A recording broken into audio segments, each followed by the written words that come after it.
ด้วยนวัตกรรมใหม่ล่าสุดของครีมบำรุงผิวหน้าเปรียบเสมือนเวชสำอางชั้นสูงผลิตจากธรรมชาติเกือบ 100% เพื่อตอบสนองผิวหน้าของคนเอเชียโดยเฉพาะ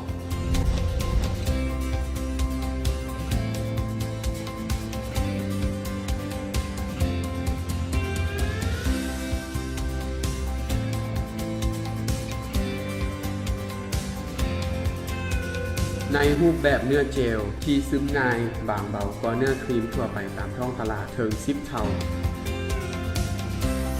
จึงเฮ็ดให้เนื้อครีมซึมสู่ผิวสั้นใน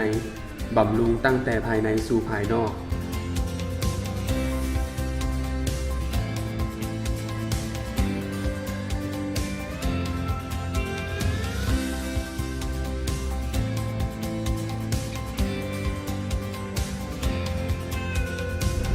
เพราะข่อยทดลองใช้เองเห็นผลจริงที่ท้าย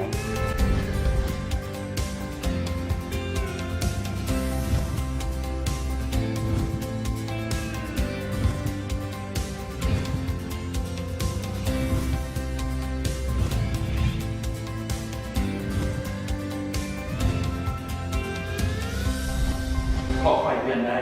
เจ้าก็ต้องเปลี่ยนได้